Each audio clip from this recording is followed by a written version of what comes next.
So,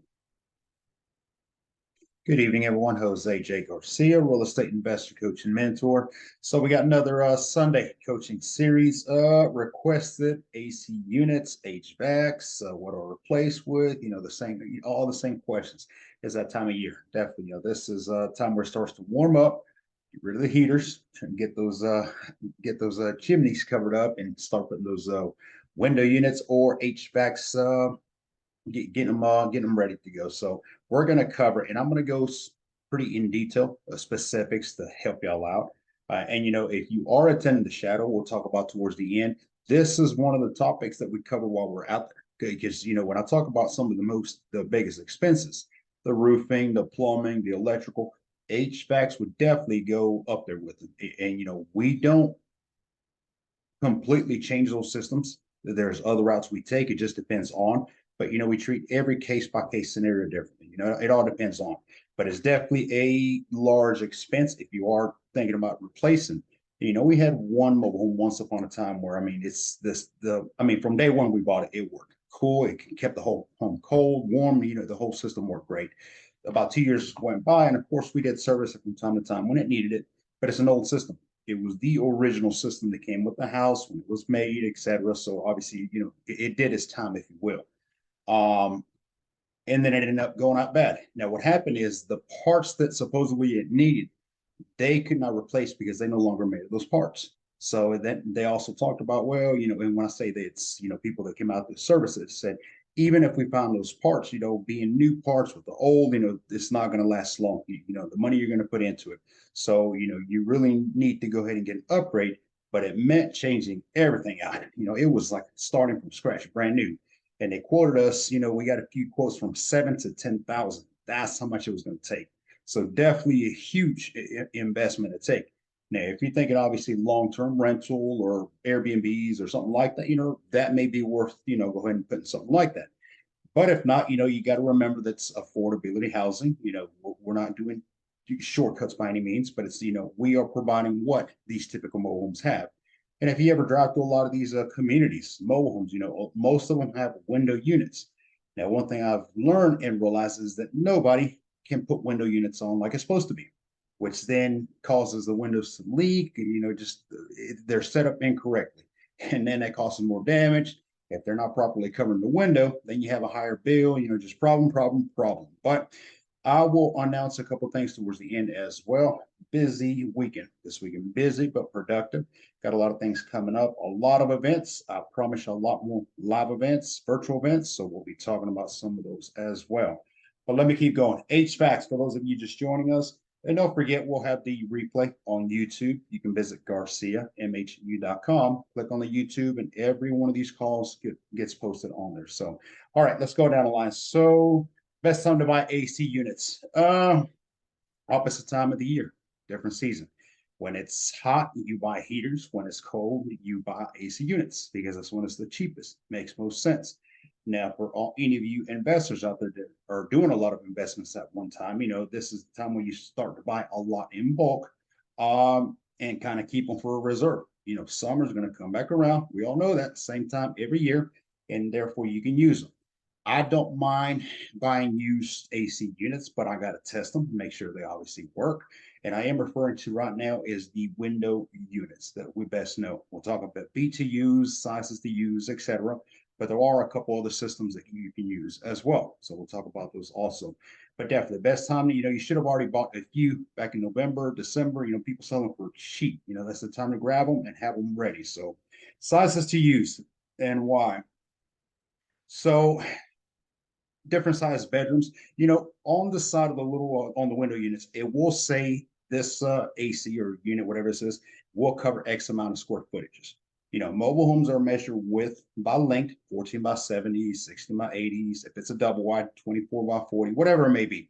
But then you also have to count for the bedrooms. So typically you put a window unit in every bedroom and a large one in the common area. Now, every room depends on the size of it. Again, you got to pay attention to the square footage. What you don't want to do is put too small of a window unit and then it overworks itself. If the window unit's constantly on, it's probably not going to be able to keep up with the summer heat. And then it's going to be steady raising the electric bill. So now you got a different problem, right?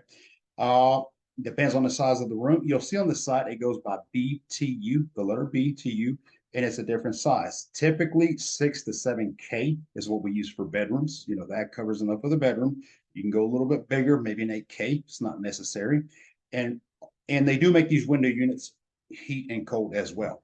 Now, typically we don't keep the window units on the windows winter time just because again the cold, you can't turn the heat on, but we typically move on to a different type of heat system, which we'll cover on the next call. Okay.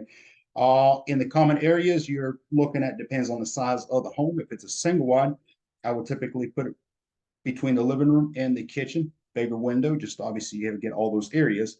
And you're thinking more like a 12 to 15,000 BTU. And that's big. That's a big old AC unit sitting there. Those are the ones you typically see in a window and something also holding them up. You know, the window's not going to hold that big old window unit there. So, you know, I won't get into stories about that and some things that happen also. But so anyway, pay attention to the square footage. That's the biggest thing. Okay. Uh, Portable. So they do have now, you know, I said that most people do not know how to set up window units. So typically the way you're supposed to do, okay. Long story short is you put a window in center of the window and you slightly lean it back. Okay. If you want to get real technical, you can actually go out and level it and make sure that it's tilted slightly back. During the summer, the window unit can actually create some moisture, some heat, you know, from the heat. And you don't want that obviously dripping inside the mobile home or worse in between the window and the inside of the insulation. You got all kinds of damages, not to mention you got electrical right there. So you got problem that can happen. And obviously you want to seal around the window. You know, you got bugs, insects, and, you know, heat coming in, that sort of thing. So you want to do it accordingly. But you also have portable. Some people say, I don't want a window unit hanging off the side of my home. So then you have something that's considered a portable AC. We've had a couple of those and they work pretty well. They look almost like, you know, they have a hose that still has to connect to the window. That's how it lets the air out. And it almost looks like the back of a dryer, washer dryer, you know, the same type hose. You can hook it up to, it's got a whole space on it. And those also have the same BTUs, you know, 7, 10, 12,000, whatever you need. And you can actually roll those around a little bit, you know, face them different ways towards inside the mobile home. So you can have those also. Those tend to be a little more pricey. Just, I don't know, it's just the make. I mean, they do the same job as the other ones. Me personally, window units, that's the ones I like. If they're set up properly, insulated accordingly, they will cool just fine. You just got to do your homework on that. Okay. All right. Let's see. Ductless AC units, somebody mentioned that.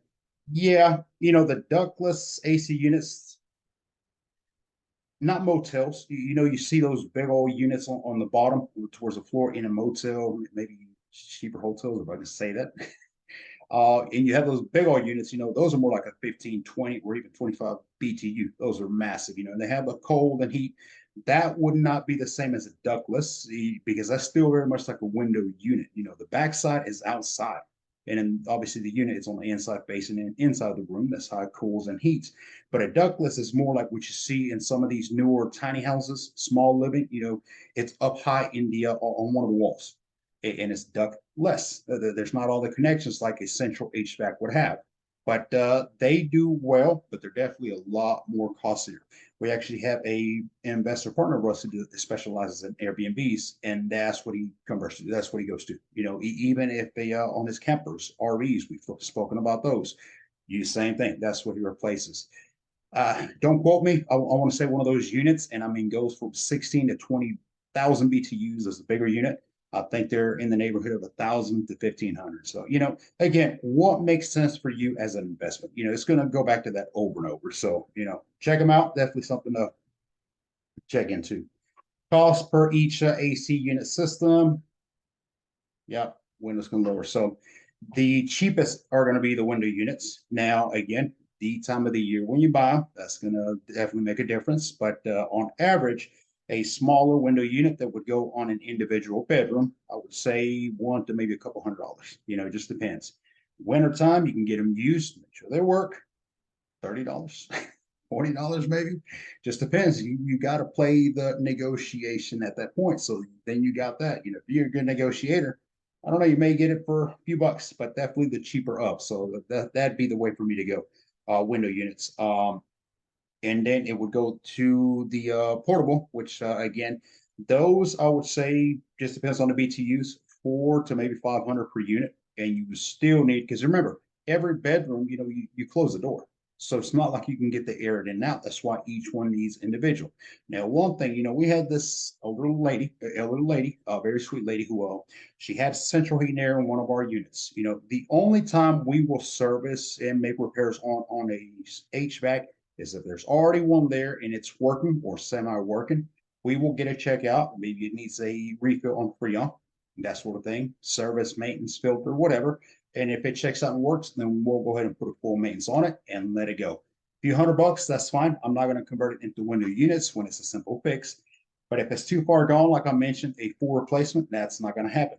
This older lady, sweet lady, she had issues with her, and it was something that could be repaired, but it was still a couple thousand worth of repairs, material, etc. She didn't want to spend that, so we obviously suggested put some window units. Window units will work for now. She lived alone. You don't really need cold air throughout the mobile home technically if you don't want. A couple of months later, after we did put these window units in for her, she made a comment. My electric bill has gone down almost half a month. And it's because obviously she wasn't running as much power. Now, one thing about HVACs also, when they're going bad, when they're losing freon, when it's maybe you got a very dirty filter, it's having to overwork, which means it's having to overpower more electric bill. It just kind of scatters on and just creates that issue. So she was happy. I'm not saying get rid of HVACs to go to window units to save on a bill, but it is a plus. Obviously, you can save on that. So we went through this pretty quick. Let's see. Suggestions. Somebody mentioned suggestions. Yeah, I mean, that's my suggestion. If your HVAC does not work, then replace it with a window units. If you don't want window units, do portable units or do the ductless. If you do the ductless, I said that's 1,000 to 1,500, and you're still going to need two or three. So at that point, you might as well just get an HVAC. It just depends. They use those on tiny housing because it's tiny housing. It's small, so one unit more than cools the entire little house. But you got to remember, a mobile home is long. It's 14 feet wide or 16 by 70. You're not going to cool an entire 70-foot with one little portable unit sitting on the side. So let's see. Good evening. Yes, I see a couple of people. Y'all can drop questions on here if you like. So, this will go a lot more into detail at the shadow event. We'll point them out. We'll show you how to structure a window unit. Also, we should have that going on. The units we are prepping to have those up and going are definitely starting from scratch. I'm actually pushing my contractors to speed it up and get one of them ready so we can have the shadow event there. Otherwise, we'll have it at a conference and did the trip over there. But either way, it'll be plenty of mobile homes being rehabbed in that area, so we can go out and check them out. And this is definitely a big factor at this point. As a matter of fact, it's going to be nice and hot, so we better have those window units up and going and rolling. Even dead. That's a very good question, and we've done that. Would you recommend removing a dead central HVAC system and converting to an extra storage space? Yeah, you get yourself a whole another pantry. So see what happens is you're creating more space. You can charge an extra $2 a month for rent because now you got another pantry. So yes, that's a good question. Let me talk about the events coming up because we got one that's important. That's my gift to you. I'm hearing a lot more investors come into this industry, which I love it. I don't believe in competition. I believe more people getting into this means more people I can talk to, more people I can network. And if you're investing in this, you should not look at other people as competition, but people you can do business with.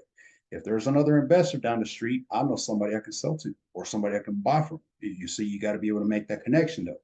But what I'm hearing is this whole driving for dollars and door knocking, and I'm gonna put these ads on the newspaper. And they're not bad, but they're all very old ways of advertising, and they're very real estate like. You may catch a deal here and there, but I believe having deals come to you works better. Obviously, if I can advertise somewhere and have deals, people calling me versus me going knocking door to door.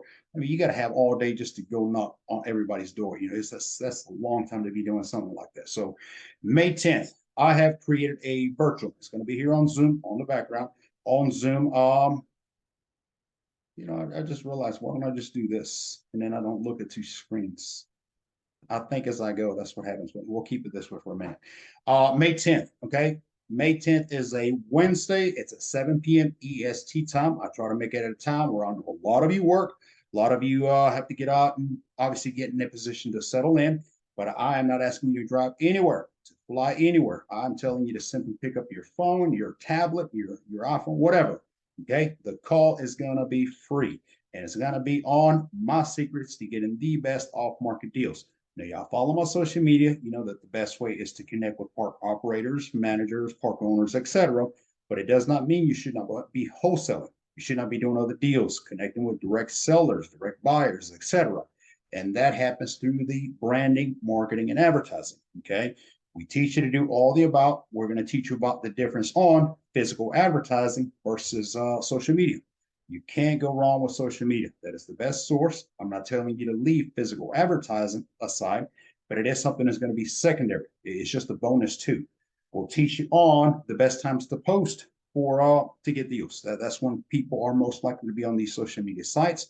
All these sites we're going to show you are free, by the way. And if you know your YouTube, I've already posted a couple of reels, a little more what we're going to be talking about as well. But also what to post.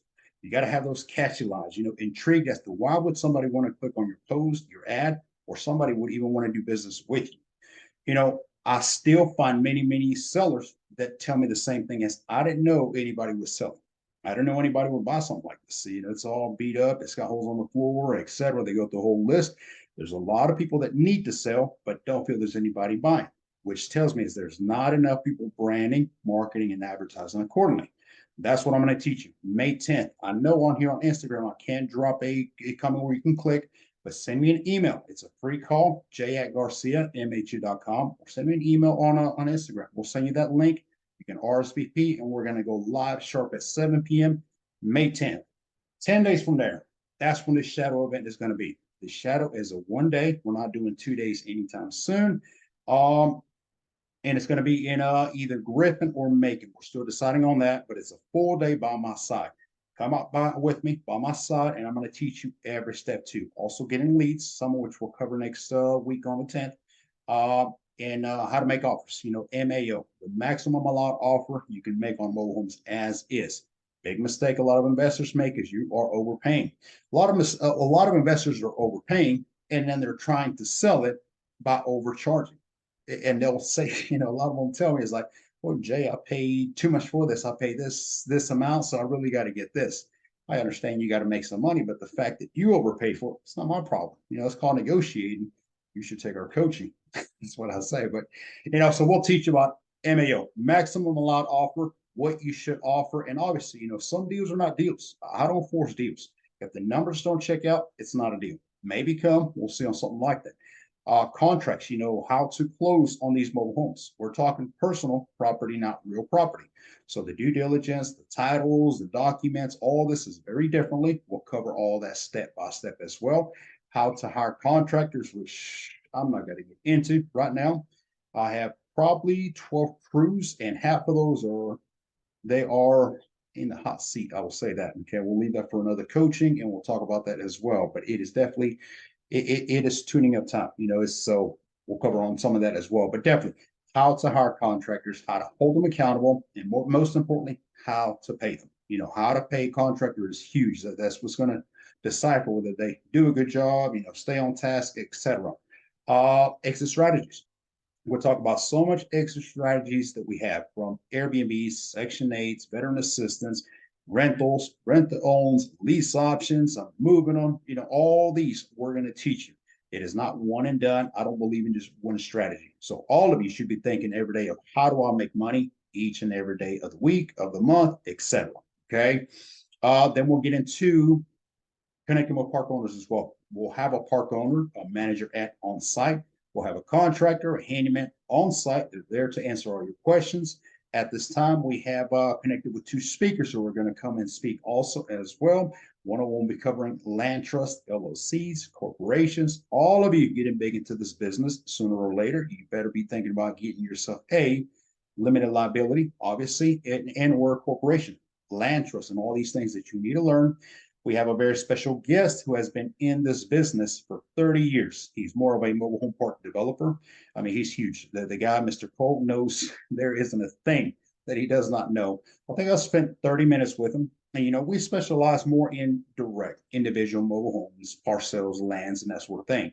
But when you start talking about all this septic and sewer and lines and plumbing, how to level grounds, and that's a whole nother level to get into.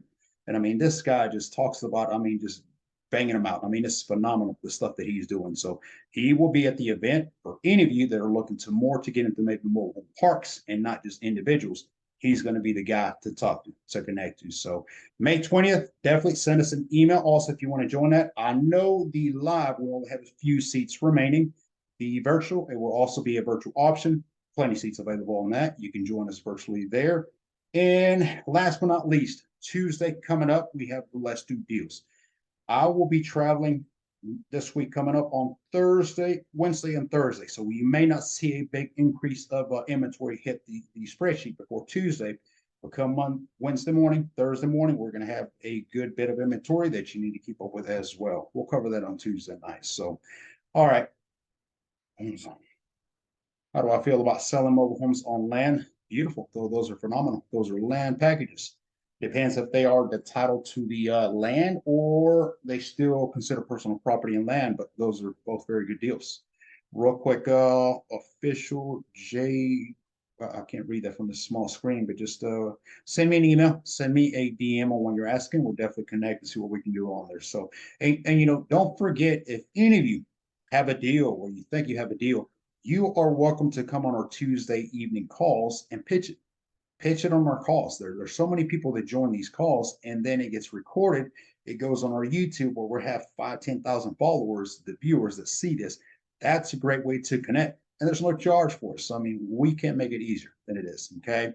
All right. That's going to do it for this evening. It's right at 8:30. I have a call right back to back. So I hope to see you Tuesday. Don't forget large inventory and definitely got no excuse. May 10th. It's virtual from the comfort of your home and it's free. I don't want to hear no excuses. All right. That does it for this evening. Have a good night.